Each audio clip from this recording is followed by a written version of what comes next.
first frost.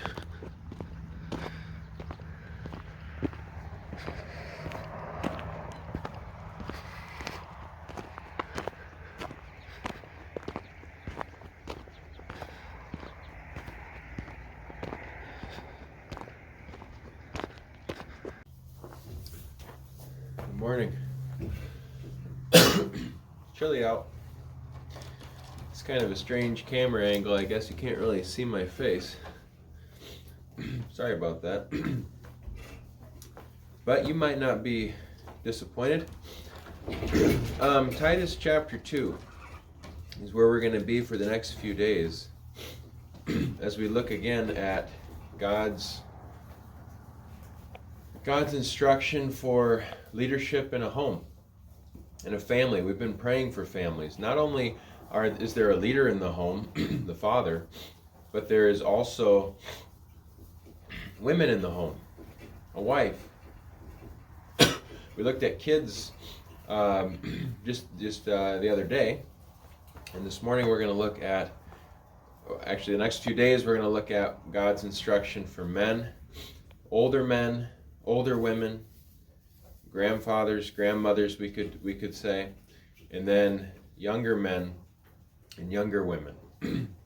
God does not leave us in the dark. Interesting, when I put my hand up there, it seemed like the light of the camera changed. Anyway, God does not leave us in the dark with how we are to live. Listen to this. But as for you, teach what accords with sound doctrine.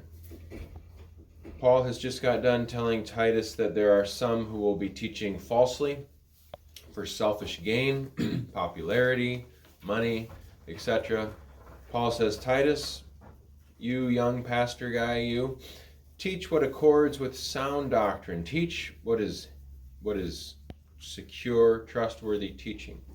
Here's the first thing he says. Older men are to be sober-minded, dignified, self-controlled, sound in faith, in love, and in steadfastness.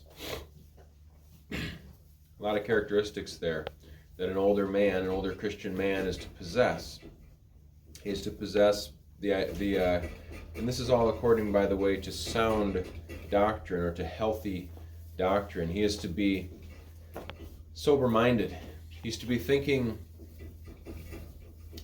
wisely. He's not to be immature like the youth. He is to be sober in his thinking. Not silly, not foolish, but sober-minded. He is to be dignified. He is to be worthy of the respect that his gray hair or white hair or baldness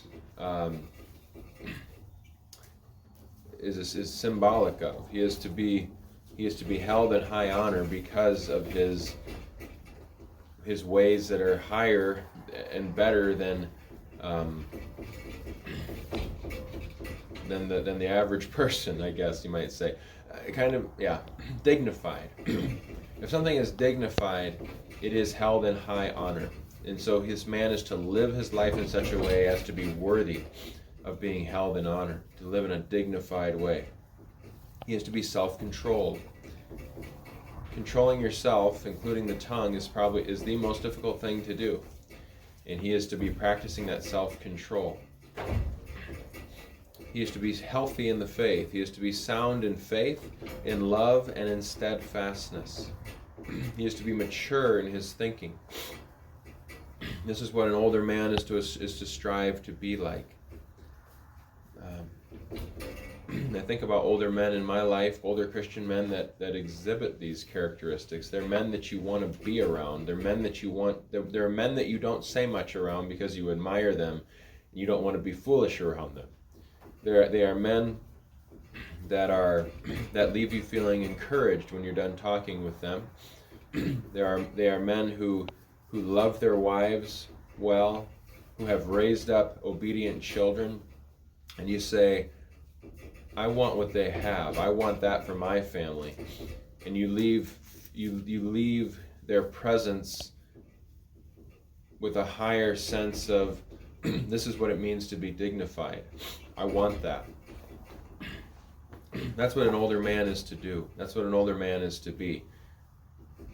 It's a humble place for an older man to be, because an older man who is exhibiting these qualities is a humble man as well, knowing that even if when people look up to him, that he's not proud and arrogant in that. Otherwise, he would be unhealthy in faith, in love, in steadfastness. He would not be self-controlled or sober-minded. But I want to pray that older men in our families, which includes grandfathers, that they would bear these qualities well and serve the family in helping the family prosper by living according to this sound doctrine. So Lord, I pray for our grandfathers. I pray for the older men.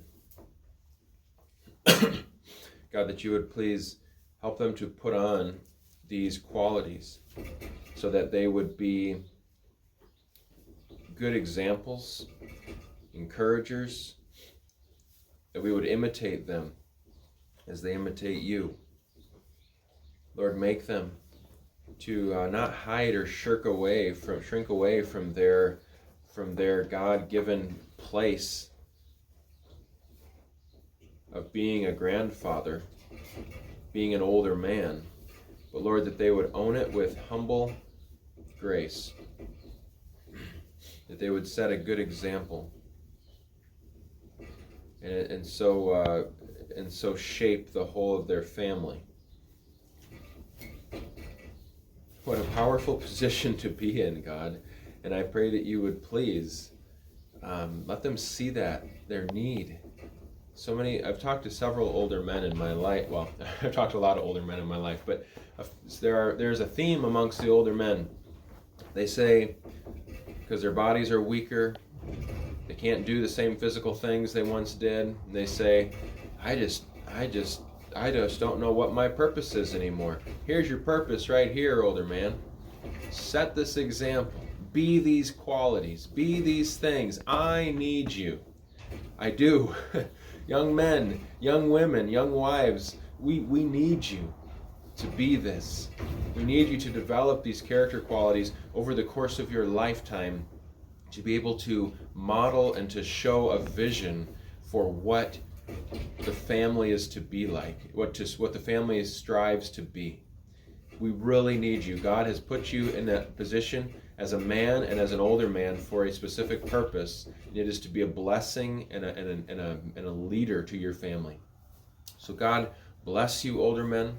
Strive to be this as we pray that God would rebuild or build up the family in our nation. We need you, older men. God bless you, brothers and sisters. Have a good day. Live boldly, because Jesus wins.